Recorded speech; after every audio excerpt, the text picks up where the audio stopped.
गणेशाय नमः। ओम श्री हनुमंते नमः। भक्तों, आज हम भगवान श्री हनुमान जी का चरित्र श्रवण करेंगे। उससे पहले श्री भगवान रघुनाथ जी, श्री रामचंद्र जी से एक विनम्र प्रार्थना। हे रघुनाथ जी, मैं सत्य कहती हूँ, और फिर आप तो सब जानते हैं, सबकी अंतर आत्मा आप स्वयं ही है, तो सब जानते हैं आप कि मेरे हृदय में और कोई दूसरी इच्छा नहीं है। हे रघुकुल श्रेष्ठ, मुझे अपनी पूर्ण भक्ति दीजिए, मेरे मन को काम और दोषों से रहित कीजिए, ऐसी मेरी विनम्र विनती है। और अतुलित बल के धाम, सुमेरु पर्वत के समान कांति युक्त शरीर वाले दैत्य रूपी वन को ध्वंस करने के लिए अग्नि रूप, ज्ञानियों में अग्रगण्य, संपूर्ण गुणों के निधान, वानरों के स्वामी श्री रघुनाथ जी के प्रिय भक्त पवन पुत्र श्री हनुमान जी को मैं शत शत प्रणाम करती हूँ। इसी के साथ आइए सुनते हैं सुंदरकांड से हनुमान जी का चरित्र। जामवंत के वचन, सुंदर वचन सुनकर श्री हनुमान जी के हृदय को वो वचन बहुत ही भाए, और वे बोले कि हे भाई, तुम लोग दुख सहकर कंद मूल फल खा करके तब तक मेरी राह देखना, जब तक मैं सीता जी को देख करके वापस ना लौट आऊं। ऐसा हनुमान जी कहते हैं। जब वो समुद्र के किनारे सबको छोड़ करके माता सीता की खोज में जब उड़ान भरते हैं समुद्र लागने के लिए, लंका पहुंचने के लिए, तब ऐसे वचन बोल करके जाते हैं कि तुम मेरी राह देखना। क्यों भगवान हनुमान जी ऐसा कहते हैं? देखिए भक्तों, एक तो होता है कि मैंने ये कार्य किया, एक तो वो कहते हैं कि जब हम सब एक टीम बन करके आए हैं तो हम सब ने खोज की, वो सिर्फ अपने ऊपर ये नहीं लेना चाहते हैं। तो ऐसा उनके जो है मन की सोच ऐसी है मेरे हनुमान जी की कि सिर्फ मैं नहीं, हम सब ने ये कार्य किया है। तो वो इसलिए कहते हैं काम अवश्य होगा, क्योंकि मुझे बहुत ही हर्ष हो रहा है यह कहकर, और सबको मस्तक नवाकर और हृदय में श्री रघुनाथ जी को धारण करके हनुमान जी हर्षित होकर चल पड़े। समुद्र के तीर पर एक सुंदर पर्वत था। हनुमान जी अनायास ही कूद कर उसके ऊपर जा चढ़े और बार बार श्री रघुवीर जी का स्मरण करके अत्यंत बलवान हनुमान जी उस पर से बड़े वेग से उछले। जिस पर्वत पर हनुमान जी पैर रखकर चले थे, यानी कि जिस पर्वत से उछले थे, वह तुरंत ही पाताल में धंस गया। जैसे श्री रघुनाथ जी का अमोघ बाण चलता है, उसी तरह से, उसी तेजी से हनुमान जी चले। समुद्र ने उन्हें श्री रघुनाथ जी का दूत समझकर मेनाक पर्वत से कहा कि हे मेनाक, तू इनकी थकावट को दूर करने वाला हो, अर्थात इनको विश्राम दे। हनुमान जी ने उससे हाथ से छू दिया और फिर प्रणाम करके कहा कि भाई, श्री रामचंद्र जी का काम किए बिना मुझे विश्राम कहा। राम काजू कीन्हे बिनु मोहि कहाँ विश्राम। ऐसा हनुमान जी के हृदय का भाव था, और वो उनको जो है प्रणाम करके आगे चल दिए। अब देवताओं ने जो है पवन पुत्र हनुमान जी को जाते हुए देखा, तो अब देवता उनकी परीक्षा ले रहे हैं हनुमान जी की। देखिए कि देवता समझ रहे हैं कि ये भगवान श्री राम का कार्य करने के लायक है भी या नहीं। तो भगवान की, हनुमान जी की बल की और बुद्धि की परीक्षा देवता ले रहे हैं। तो क्या करते हैं, उनकी विशेष बल बुद्धि को जानने के लिए, परीक्षा के लिए उनको सुरसा नामक, सुरसा कौन थी? सर्पों की माता, सुरसा नामक राक्षसी को भेजा।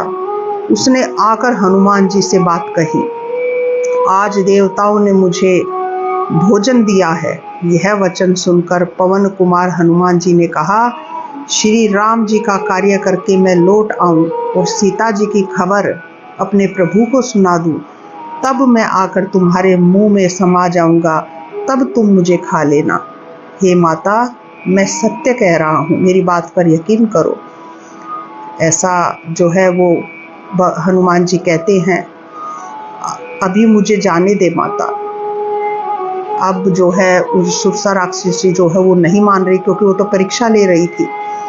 और बार बार विनय करने पर भी जब वो नहीं मानी, जब कोई उपाय नहीं हनुमान जी को दिखाई दिया, तब हनुमान जी ने कहा तो फिर ठीक है, मुझे खा लो।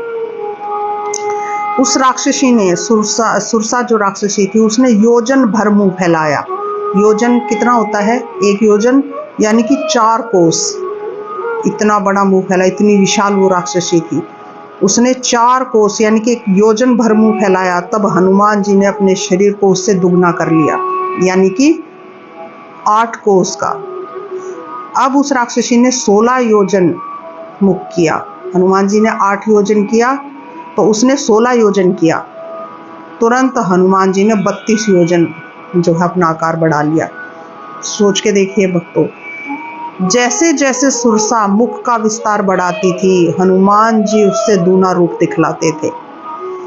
उसने 100 योजन यानी कि 400 कोस का मुख किया सुरसा ने। तो हनुमान जी ने सोचा कि अगर मैं इनसे दुगना रूप बढ़ाता चला जाऊंगा तो ये तो बहुत ही मुश्किल हो जाएगी और इसका तो अंत ही नहीं होगा। मेरा एक हाथ तो जो है श्री राम जी के चरणों तक पहुंच जाएगा, इतना विशाल मैं हो जाऊंगा। अब हनुमान जी ने अपनी बुद्धि का परिचय दिया। तब हनुमान जी ने क्या किया? हनुमान जी ने जब सुरसा ने 400 कोस का मुख किया, 100 योजन का मुख किया, तब हनुमान जी ने बहुत ही छोटा रूप धारण कर लिया। सत जोजन ते ही आनन कीना, अति लघु रूप पवन सुत लीना। अति लघु रूप जो है हनुमान जी ने धरा और वे उनके मुख में घुस करके फिर बाहर निकल गए। क्यों? क्योंकि जैसे ही वो अंदर गए, यही शर्त थी कि मेरे मुख में आ जाओ। और इतने योजन का मुख है तो एकदम से तो बंद नहीं होगा, होते होते उसको समय लगेगा। हनुमान जी पूरा अंदर देख के, अंदर कहाँ किडनी है, कहाँ लंग्स है, कहाँ फेफड़े, क्या हो रहा है, कैसे काम कर रहे हैं, कहाँ लीवर है, सब घूम घाम के हनुमान जी बड़े आराम से बाहर आ गए। उसे सिर नवा करके विदा मांगने लगे। तब उसने कहा कि हे हनुमान, हे पुत्र, मैंने तुम्हारे बल और बुद्धि का भेद पा लिया, जिसके लिए देवताओं ने मुझे भेजा था। तुम श्री रामचंद्र जी का सब कार्य करोगे, मुझे ये विश्वास है, क्योंकि तुम बल और बुद्धि के भंडार हो। यह आशीर्वाद दे करके वो सुरसा चली गई। और तब हनुमान जी बड़े हर्षित होकर के आगे बढ़े। जैसे ही आगे बढ़ते हैं हनुमान जी, आगे समुद्र में एक और राक्षसी रहती थी। वह माया करके, ऐसी माया करती थी वो राक्षसी कि आकाश में उड़ते हुए पक्षियों को पकड़ लेती थी। और कैसे पकड़ लेती थी? आकाश में जो जीव जंतु उड़ा करते थे तो जल में उनकी परछाई बनती थी, तो उनकी परछाई को पकड़ लेती थी, उस परछाई को, जिससे वो उड़ नहीं सकते थे और जल में जो है वो गिर पड़ते। और इस प्रकार वो सदा आकाश में उड़ने वाले जीवों को खाया करती थी। उसने वही छल जो है वो हनुमान जी के साथ भी किया। अब हनुमान जी ने तुरंत उसका वो कपट पहचान लिया। बुद्धि में बहुत तेज है हनुमान जी। अब जो है कपट पहचान लिया भगवान ने, हनुमान जी ने। पवन पुत्र धीर बुद्धि वीर हनुमान जी उसको मारकर समुद्र के पार गए। भगवान ने उसको मार डाला। अब वहां जाकर उन्होंने वन की शोभा देखी। अब देखिए, लंका पहुंच गए हैं हनुमान जी। लंका कहाँ पर है? त्रिकूट पर्वत, यानी कि 3 कूट हैं लंका के। और लंका पे एक कूट पर जो है वो रावण का राजमहल है, बहुत ही अद्भुत भव्य। और एक कूट पर जो है अशोक वाटिका है, वो भी बहुत सुंदर, हरी भरी फलों से युक्त, फल और फूलों से युक्त, बहुत विशाल। और एक कूट जो है वो खाली है, जिसमें कि स्वयं काल वहां पर पहरा देता है ताकि कोई प्रवेश ना कर सके। रावण ने काल को पहरे पे लगा रखा है। लेकिन भक्तों, हनुमान जी कौन है? स्वयं महाकाल, स्वयं महादेव जी के अंश हैं, 11वें रुद्र के अवतार हैं, स्वयं शिव जी के अंश हैं। तो भक्तों, महाकाल, तो काल उसका क्या ही बिगाड़ सकता है? हनुमान जी का काल क्या ही बिगाड़ सकता है? तो अब वहां पर जो है हनुमान जी खड़े हो जाते हैं और क्या देख रहे हैं वहाँ पर वन की, वहाँ जाकर उन्होंने उस वन को शोभा को देख रहे हैं जहाँ पर काल पहरा दे रहा है। उस एक कूट पे देखते हैं कि पुष्प रस से लोभ से भोरे गुंजार कर रहे हैं। वन की बड़ी ही अद्भुत शोभा है, अनेकों प्रकार के वृक्ष हैं, फल हैं, फूल हैं, पक्षी और पशु के समूहों को देखकर मन में बहुत ही प्रसन्न होते हैं हनुमान जी। ऐसा दृश्य है वहाँ का। सामने एक विशाल पर्वत देखकर हनुमान जी भय त्याग कर उस पर दौड़कर उस पर चढ़कर जाकर खड़े होते हैं। अब भगवान शिव कहते हैं कि हे उमा, हे गिरिजानंदिनी, इसमें वानर हनुमान की कुछ भी बड़ाई नहीं है कि वो ऐसे भय रहित होकर के वहां पे खड़े हो गए जाकर काल के सामने। यह प्रभु श्री राम का प्रताप है जो काल को भी खा जाता है। पर्वत पर चढ़कर उन्होंने लंका देखी। बहुत ही बड़ा और अद्भुत किला है। ऐसा किला, ऐसा अद्भुत, व्याख्या की कुछ कही नहीं जा सकती, उसकी व्याख्या की नहीं जा सकती। कहते हैं अत्यंत ऊंचा है, उसके चारों ओर समुद्र है, सोने की चार दीवारी, सोने के परकोटे का परम प्रकाश हो रहा है। विचित्र मणियों से जड़ा हुआ सोने का परकोटा है, उसके अंदर बहुत से सुंदर सुंदर घर हैं, चौराहे हैं, बाजार हैं। ये लंका का वर्णन हो रहा है, उनकी नगर का। सुंदर मार्ग और गलियां हैं। सुंदर नगर बहुत प्रकार से सजा हुआ है। हाथी घोड़े खच्चरों का समूह तथा पैदल और रथों के समूह को कौन गिन सकता है। इतने अनगिनत अनेक रूपों के राक्षसों के दल हैं। उनकी अत्यंत बलवती सेना वर्णन करते हुए नहीं बनती। इतनी बलवान सेना दिखाई पड़ रही है हनुमान जी को। वन, बाग, उपवन, बगीचे, फुलवाड़ी, तालाब, कुएं और बावड़ियां सुशोभित हैं। मनुष्य, नाग, देवता और गंधर्वों की कन्याएं अपने सौंदर्य से मुनियों के भी मन को मोह लेती हैं, इतनी सुंदर है। कहीं पर्वत के समान विशाल शरीर वाले बड़े ही बलवान मल्ल पहलवान गरज रहे हैं। वे अनेकों अखाड़ों में बहुत प्रकार से भिड़ंत और एक दूसरे को ललकारते हैं। भयंकर शरीर वाले करोड़ों योद्धा रतन बड़ी सावधानी से नगर की चारों दिशाओं में सब ओर से रखवाली करते हैं। कहीं दुष्ट राक्षस भैंसों, मनुष्यों, गायों, गधों और बकरियों को खा रहे हैं। तुलसीदास ने इनकी कथा इसलिए कुछ थोड़ी सी कही है कि ये निश्चय ही श्री रामचंद्र जी के बाण रूपी तीर्थ में शरीर को त्याग कर परम गति को पाएंगे। क्योंकि जो भगवान के हाथों से मारे जाएंगे तो वो तो परम गति को तो पाएंगे ही। इसलिए तुलसीदास ने इनकी व्याख्या की है। नगर के बहुसंख्यक रखवालों को देखकर हनुमान जी ने मन में विचार किया कि अत्यंत छोटा सा रूप धरूं ताकि मैं किसी की नजर में ना आऊं और रात के समय नगर में प्रवेश करूं। अति लघु रूप रख करके जो है नगर में और अंधेरे में रात के समय प्रवेश करूं मैं। ऐसा हनुमान जी मन में विचार कर रहे हैं। और ऐसा विचार करके मसक समान रूप कपि धरई, लंकई चलो सुमिरी नगर है।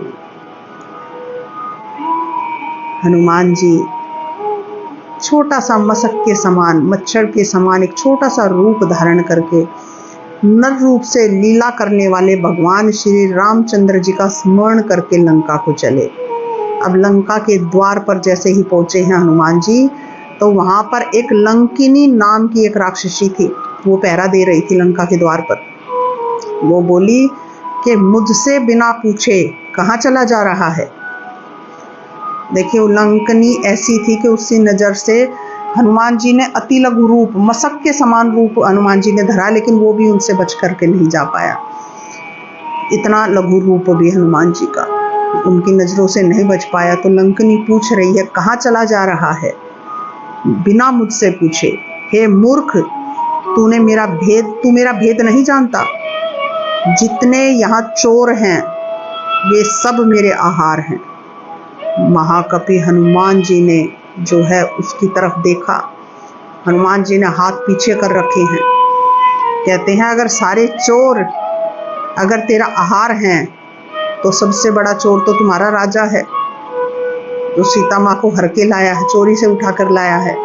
वो अब तक आहार क्यों नहीं बना, विनोद की बात है। लेकिन ऐसा हनुमान जी कहते हैं और अपनी एक मुष्टिक बना करके ऐसे अपने गुस्से का प्रहार करते हैं लंकनी के ऊपर, और ऐसा गुस्सा मारते हैं कि वो जो है लंकनी जो है वो खून की उल्टी करती हुई पृथ्वी पर लुढ़क कर गिर जाती है, लुढ़क जाती है। वह लंकनी फिर अपने को संभाल कर उठी और डर के मारे हाथ जोड़कर विनती करने लगी। वो बोली कि रावण को जब ब्रह्मा जी ने वर दिया था तब चलते समय उन्होंने मुझे राक्षसों के विनाश की यह पहचान बतला दी थी। क्या पहचान बतला दी थी? क्या कह रही है वो लंकनी कि जब तू बंदर के मारने से व्याकुल हो जाए तब तू राक्षसों का संहार हुआ जान लेना। हे तात, हे पुत्र, मेरे बड़े पुण्य हैं जो मैं श्री रामचंद्र जी के दूत यानी कि आपको नेत्रों से देख पाई। हे तात, स्वर्ग और मोक्ष के सब सुखों को तराजू के एक पलड़े में रखा जाए तो भी वे सब मिलकर उस सुख के बराबर नहीं हो सकते जो क्षण मात्र के सत्संग से होता है। देखिए, जब ज्ञानी, अब लंकनी जो है वो भगवान को, श्री हनुमान जी को जो है साधु का रूप मान रही है और कहते हैं कि क्षण मात्र ही आपको देखकर मुझे भगवान का नाम का ध्यान आया, यानी कि सत्संग हो गया मेरे नाम से। तो ये जो क्षण है ये ही प्रमुख है, ये ही सबसे बड़ा है, सब सुखों से ऊपर यही क्षण है, वो कहती है ऐसा। अब अयोध्यापुरी के राजा श्री रघुनाथ जी को हृदय में रखे हुए नगर में प्रवेश करके अब अपने सब काम कीजिए, ऐसा लंकनी कहती है। उसके लिए विष भी अमृत हो जाता है, शत्रु मित्रता करने लगते हैं, समुद्र गाय के खुर के बराबर हो जाता है, अग्नि में शीतलता आ जाती है, और हे गरुड़ जी, सुमेरु पर्वत उसके लिए रज के समान हो जाता है, जिसे श्री रामचंद्र जी ने एक बार कृपा करके देख लिया हो, ऐसा जो है वो लंकनी कहती है। और तब हनुमान जी दोबारा से अपना वही छोटा अति लघु रूप जो है वो धारण करते हैं और भगवान का स्मरण करके आगे नगर में प्रवेश करते हैं।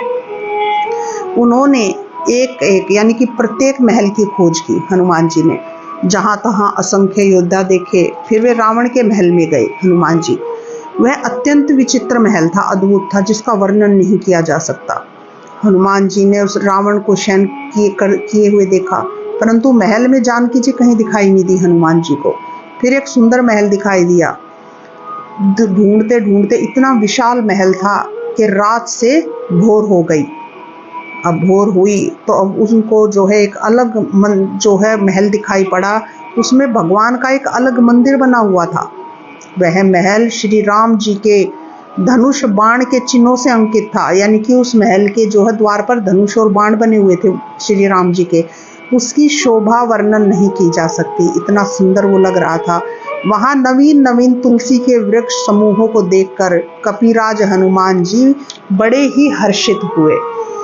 हनुमान जी, लंका तो राक्षसों के समूह का निवास स्थान है, यहाँ साधु पुरुष का निवास कहाँ, ऐसा हनुमान जी सोच रहे हैं। हनुमान जी मन में इस प्रकार तर्क करने लगे। उसी समय विभीषण जी जागे। विभीषण जी जो है राम नाम का उच्चारण कर रहे हैं और बाहर आ रहे हैं। हनुमान जी ने, उन्होंने सज्जन जानकर जो हनुमान जी बड़े ही मन में हर्षित, उनका हृदय बहुत ही हर्षित हुआ। अब हनुमान जी ने विचार किया कि मैं अपनी ओर से ही परिचय करूंगा, उनका इंतजार नहीं करूंगा कि वो मेरे से बोले, मैं ही आगे से जा करके परिचय करूंगा, क्योंकि साधु से कार्य की हानि नहीं होती, ऐसा जो है हनुमान जी ने विचार किया। अब ब्राह्मण का रूप धरकर हनुमान जी ने उन्हें वचन सुनाए, यानी कि उनको पुकारा, और सुनते ही विभीषण जी उठकर वहां आए। प्रणाम करके कुशल पूछी और कहा कि हे ब्राह्मण देव, आप अपनी कथा समझाकर कहिए कि आप कौन हैं। क्या आप हरि भक्तों में से कोई हैं? क्योंकि आपको देखकर मेरे हृदय में अत्यंत प्रेम उमड़ रहा है। अथवा क्या आप दीनों से प्रेम रखने वाले स्वयं श्री राम ही हैं? जो मुझे बड़भागी बनाने यानी कि घर बैठे मुझे दर्शन देकर कृतार्थ करने आए हैं। अब तब हनुमान जी ने श्री रामचंद्र जी की सारी कथा कह करके अपना नाम बतलाया। सुनते ही दोनों के शरीर पुलकित हो गए और श्री राम जी के गुण समूहों का स्मरण करके दोनों के मन में प्रेम और आनंद में जो है दोनों के मन मग्न हो गए। विभीषण जी ने कहा, हे पवन पुत्र, मेरी रहनी सुनो। मैं कैसे रहता हूँ यहाँ पर? मैं यहाँ वैसे ही रहता हूँ जैसे दांतों के बीच में बिचारी जीभ। हे तात, मुझे अनाथ जानकर सूर्य कुल के नाथ श्री रामचंद्र जी क्या कभी मुझ पर कृपा करेंगे? अब देखिए हनुमान जी, आप मोहि भा भरोस हनुमंता, बिनु हरि कृपा मिले नहीं संता। मेरा तामसी राक्षस शरीर होने से साधन तो कुछ बनता नहीं। यानी कि विभीषण जी कह रहे हैं कि मैं तो राक्षस जाति का हूँ, तो मेरा तो तामसी शरीर है, तो मेरे से पूजा पाठ या साधन तो कुछ बनते नहीं हैं, और ना मन में श्री रामचंद्र जी के चरण कमलों में मेरा प्रेम ही है। परंतु हे हनुमान, मुझे अब विश्वास हो गया है कि श्री राम जी की कृपा मुझ पर, श्री राम जी की मुझ पर कृपा है। क्यों? अब मोहि भा भरोस हनुमंता, अब मुझे भरोसा हो गया है हनुमंत, बिनु हरि कृपा मिले नहीं संता, क्योंकि हरि की कृपा के बिना संत मिल ही नहीं सकते। विभीषण जी हनुमान जी को संत कह रहे हैं और कहते हैं कि हरि की यानी कि श्री राम जी की कृपा मुझ पर हो गई है, तभी तो आप मुझे मिले हो। देखिए वो कहते हैं कि मुझे पूजा पाठ विधान नहीं पता, इसलिए मैं वो कर नहीं सकता हूँ, लेकिन मैं तो सिर्फ भगवान का, राम का नाम का जाप करता हूँ। राम के नाम के जाप का देखिए भक्तों कितना प्रताप है। वो कहते हैं कि अब मुझे हनुमंत भरोसा हो गया है, क्योंकि उनकी कृपा के बिना तो संत भी नहीं मिलते। तो आप मिल गए हैं तो जरूर वो भगवान भी, श्री राम भी मुझ पर कृपा करेंगे, ऐसा विभीषण जी कहते हैं भक्तों। जब रघुवीर ने कृपा की तभी तो आपने मुझे अपनी ओर से दर्शन दिए हैं, नहीं तो मैंने तो कोई प्रयास नहीं किया था। अब हनुमान जी कह रहे हैं, हे विभीषण जी सुनिए, प्रभु कृपा के बिना तो, प्रभु की कृपा के बिना तो जो है किसी को दर्शन नहीं हो सकते हैं, ये बात सत्य है। प्रभु की यही रीति है कि वे सब पर परोपकार करते हैं, सर्वदा सबसे प्रेम किया करते हैं। नहीं तो भला कहिए कि मैं कौन सा बड़ा कुलीन हूँ, अरे मैं तो जाति का चंचल वानर हूँ और सब प्रकार से नीच हूँ। लोग तो ऐसे कहते हैं कि प्रातः लेई जो नाम हमारा, तेहि दिन ताहि न मिले आहारा। लोग तो यही कहते हैं कि प्रातः काल जो हम बंदरों का नाम ले ले तो उसको तो दिन भर में भोजन ना मिले। हे सखा सुनिए, मैं ऐसा अधम हूँ, पर श्री रामचंद्र जी ने तो मुझ पर भी कृपा की है। भगवान के गुणों का स्मरण करके हनुमान जी के दोनों नेत्रों में प्रेम अश्रुओं का जल भराया, प्रेम अश्रु भराए। अब जो जानते हुए भी ऐसे स्वामी श्री रघुनाथ जी को भुलाकर भक्तों विषयों के पीछे जो भटकते फिरते हैं, तो वे तो दुखी होंगे ही भक्तों। इसलिए मेरी विनम्र प्रार्थना है कि हमें भगवान के नाम का आश्रय लेना चाहिए, हमेशा राम नाम का आश्रय हमें सदा लेना चाहिए, नाम जप का आश्रय हमें लेना चाहिए। और कुछ नहीं है इस संसार में, राम नाम से, नाम जाप से बढ़कर और कुछ भी नहीं है। यकीन कीजिए, सत्य कहती हूँ मैं। इस प्रकार जो है श्री राम जी के गुण समूहों को कहते हुए उन्होंने परम शांति प्राप्त की। फिर विभीषण जी ने श्री जानकी जी की जिस प्रकार से वो लंका में रहती हैं वो सब कथा हनुमान जी को सुनाई। तब हनुमान जी ने कहा, हे भाई सुनो, मैं जानकी माता को देखना चाहता हूँ। तब विभीषण जी ने माता के दर्शन की सब उपाय उनको बताए कि कैसे आप उनसे मिल सकते हैं। तब हनुमान जी ने विदा लेकर हनुमान जी वहाँ से चले गए और फिर पहले के जैसा मसक सरीखा यानी कि अति लघु रूप धरकर जो हनुमान जी वहाँ से गए और अशोक वन में जो है जहाँ सीता माता रहती हैं वहाँ पर जो है हनुमान जी वहाँ के लिए चले। वहाँ गए और वहाँ जा कर के जो है हनुमान जी ने सीता माता को देखा और मन ही मन उनको प्रणाम किया, क्योंकि अभी सामने नहीं आए हैं, ऊपर जो है पेड़ पर बैठे हैं। उन्हें बैठे ही बैठे रात्रि के चारों पहर बीत जाते हैं और वो माता को देख रहे हैं, निहार रहे हैं। क्या दिख रहा है उनको? माता का जो है शरीर जो है वो दुबला हो गया है, सिर पर जटाओं की एक वेणी है, हृदय में श्री रघुनाथ जी के गुण समूहों का जाप करती रहती हैं, लगातार जाप कर रही हैं। श्री जानकी जी नेत्रों को अपने चरणों में लगाए हुए हैं, यानी कि नीचे की ओर देख रही हैं, अपने पैरों की ओर जो है सर को झुका करके बैठी हुई हैं और मन में भगवान श्री राम जी के चरण कमलों में लीन है मन ही मन। और जानकी जी को दुखी देखकर पवन पुत्र हनुमान जी बहुत दुखी हो रहे हैं। हनुमान जी वृक्ष के पत्तों में छिप रहे हैं और विचार करने लगे कि हे भाई, मैं क्या करूं, कैसे मैं जानकी जी का, माता का दुख दूर करूं। उसी समय बहुत सी स्त्रियों को साथ लेकर सज धज कर रावण वहां आ गया। उस दुष्ट ने सीता जी को बहुत प्रकार से समझाया, साम दाम दंड और भेद दिखलाया। रावण ने कहा, हे सुमुखी, हे सयानी, सुनो, मंदोदरी आदि सब रानियों को मैं तुम्हारी दासी बना दूंगा, ये मेरा प्रण है, तुम एक बार बस मेरी ओर देखो तो सही। लेकिन माता जानकी अपने प्रेम स्नेही कौशलाधीश श्री रामचंद्र जी का स्मरण करके तिनके की आड़ करके, तिनके का यानी कि पर्दा करके कहने लगी कि हे दशमुख सुन, जुगनू के प्रकाश से कभी कमलिनी खिल सकती है। जानकी जी फिर कहती हैं, तू अपने लिए भी ऐसा ही मन में समझ ले। रे दुष्ट, तुझे रघुवीर के बाण की खबर नहीं है।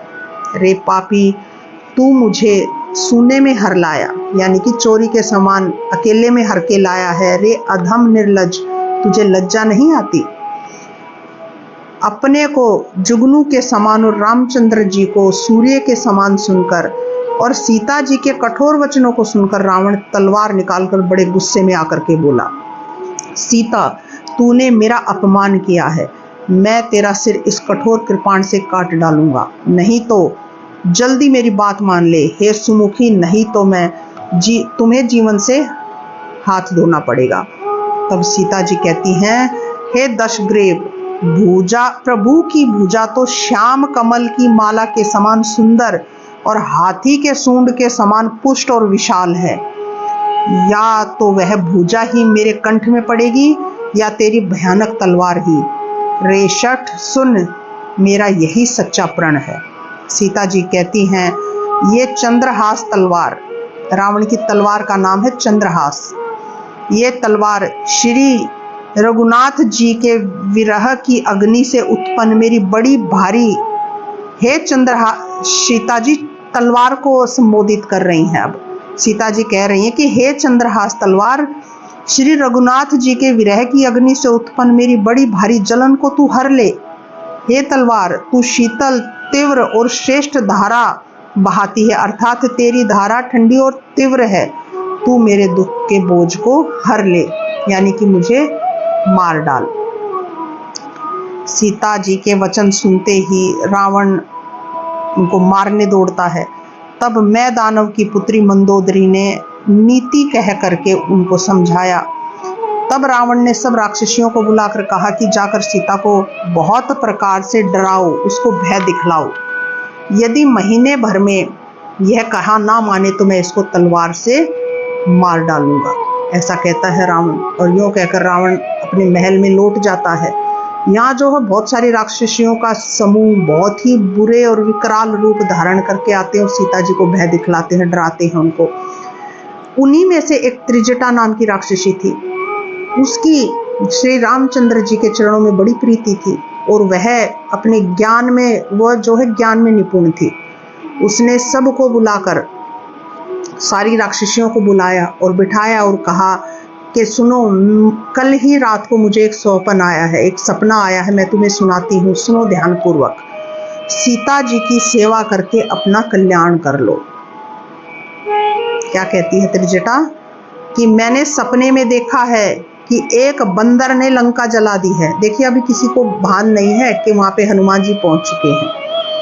त्रिजटा अपना सपना सुना रही है, कह रही है कि सीता जी की सेवा करके सब अपना कल्याण कर लो अगर बचना चाहते हो तो, क्योंकि मैंने एक सपना देखा है। क्या देखा है? कि एक बंदर ने लंका जला दी है, राक्षसों की सेना को मार डाला है। रावण नंगा है और गधे पर सवार है, उसके सिर मुंडे हुए हैं, 20 भुजाएं कटकर गिर पड़ी हैं, कटी हुई हैं 20 भुजाएं।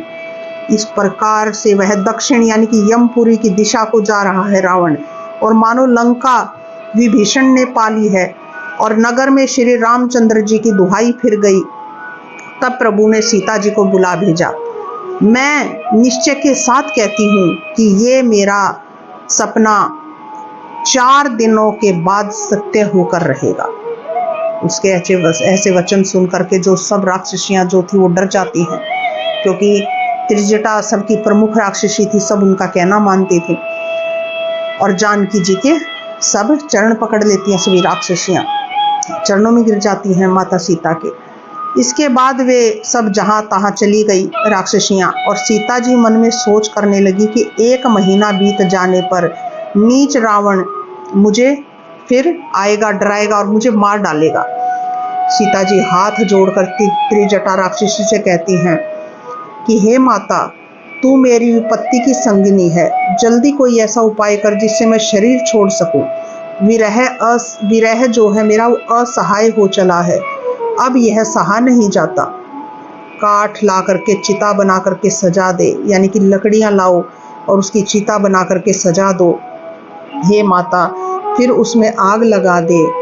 हे माँ, तू मेरी ये प्रीति कर दे, मेरे लिए इतना कर दे। रावण की शूल के समान दुख देने वाली वाणी कानों से कौन सुनेगा, ये मुझसे सही नहीं जाती है। सीता के ऐसे वचन सुनकर त्रिजटा माता सीता के चरण पकड़ करके उनको समझा रही हैं और प्रभु का प्रताप, बल और सुयश सुना रही हैं।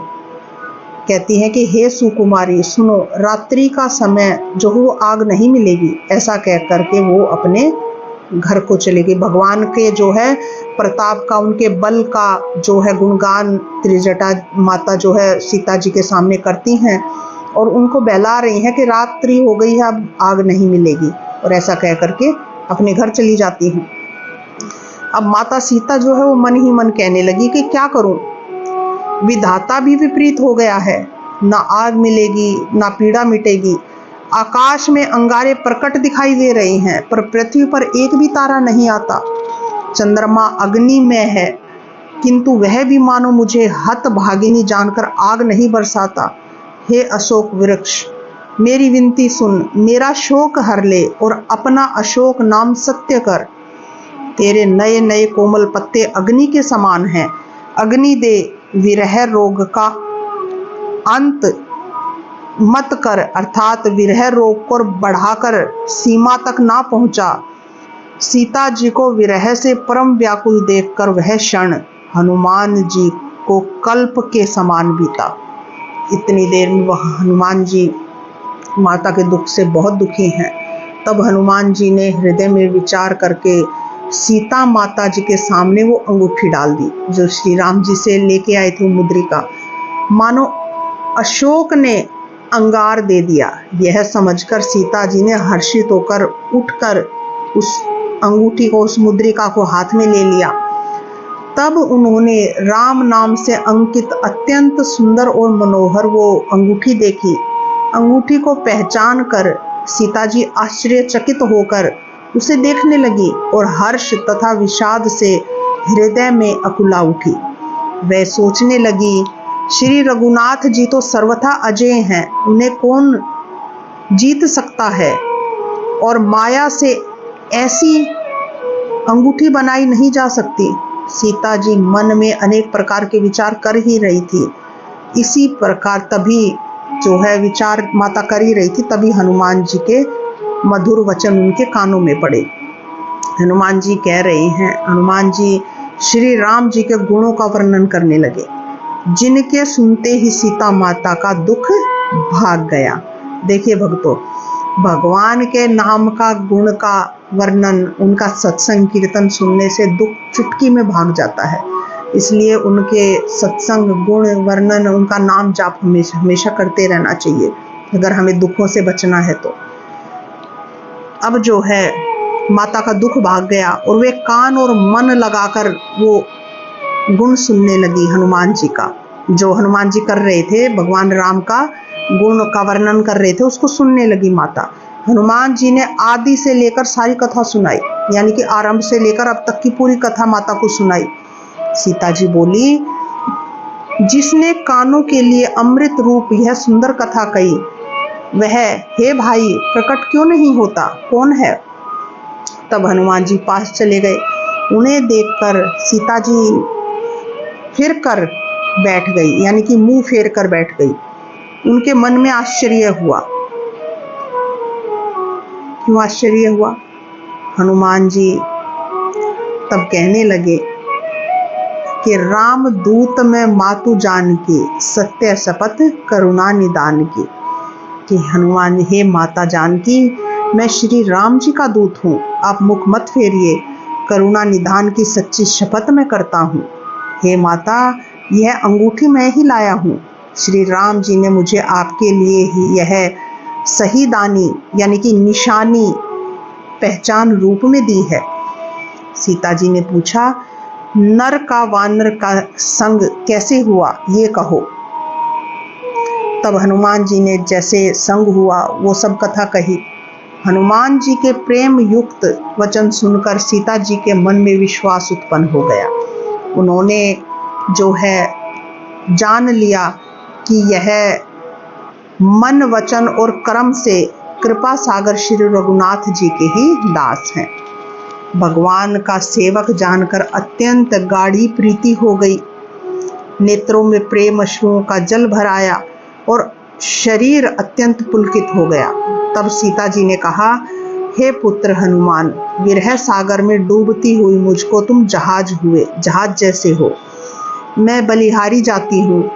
अब छोटे भाई लक्ष्मण सहित खर के शत्रु सुख धाम प्रभु का कुशल मंगल कहो। श्री रघुनाथ जी तो कोमल हृदय और कृपालु हैं, फिर हे हनुमान, उन्होंने किस कारण यह निष्ठुरता धारण कर ली है? सेवक को सुख देना उनकी स्वाभाविक बान है। वे रघुनाथ जी क्या कभी मेरी भी याद करते हैं? हे पुत्र, क्या कभी उनके कोमल सांवले अंगों को देखकर मेरे नेत्र शीतल होंगे? मुंह से वचन नहीं निकलता, नेत्रों से विरह के आंसुओं का जल भर आया। बड़े दुख से वे बोली, हा नाथ, आपने मुझे बिल्कुल ही भुला दिया। सीता जी को विरह से परम व्याकुल देखकर हनुमान जी कोमल और विनीत वचन बोले, हे माता, सुंदर कृपा के धाम प्रभु भाई लक्ष्मण जी के सहित बिल्कुल कुशल हैं, परंतु आपके दुख से दुखी हैं। हे माता, मन में ग्लानि मत मानिए, यानी कि मन छोटा मत कीजिए, मन के दुख को दूर कीजिए।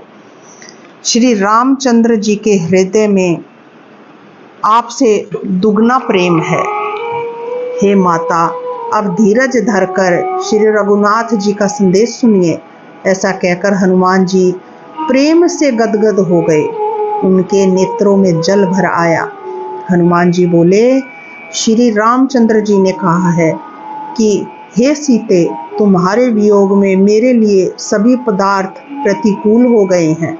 वृक्षों के नए नए कोमल पत्ते मानो अग्नि के समान, काल रात्रि के समान, चंद्रमा सूर्य के समान और कमल फूलों के वन भालों के और वन के समान हो गए हैं।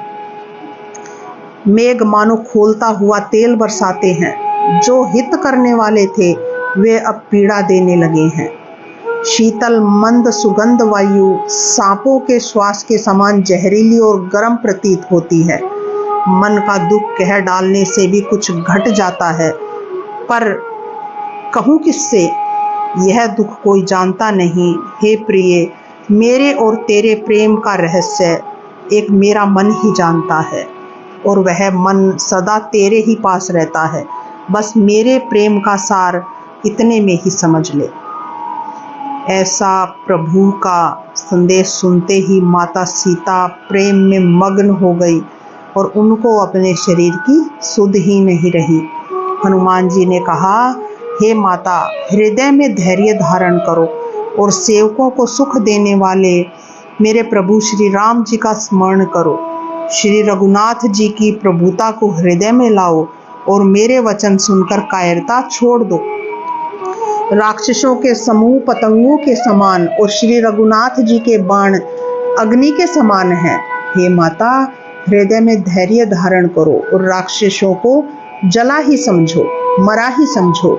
श्री रामचंद्र जी ने यदि खबर पाई होती तो वे विलंब ना करते। हे जानकी माता, राम बाण रूपी सूर्य के उदय होने पर राक्षसों की सेना रूपी अंधकार कहाँ ही टिक सकता है। हे माता, मैं आपको अभी यहाँ से लिवा ले जाऊं, पर श्री रामचंद्र जी की शपथ है, मुझे प्रभु की आज्ञा नहीं है। हे माता, कुछ दिन और धीरज धरो, श्री रामचंद्र जी वानरों सहित यहाँ आवेंगे और राक्षसों को मारकर आपको लेकर जाएंगे। ऋषि मुनि नारद तीनों लोकों में उनका यश गाएंगे।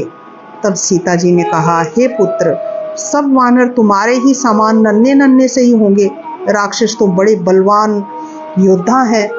अतः मेरे हृदय में बड़ा भारी संदेह हो रहा है कि तुम जैसे बंदर राक्षसों को कैसे जीत पाएंगे। यह सुनकर हनुमान जी ने अपना शरीर प्रकट किया। सुमेरु पर्वत के आकार का अत्यंत विशाल शरीर हो गया हनुमान जी का, जो युद्ध में शत्रुओं के हृदय में भय उत्पन्न करने वाला अत्यंत बलवान और वीर था।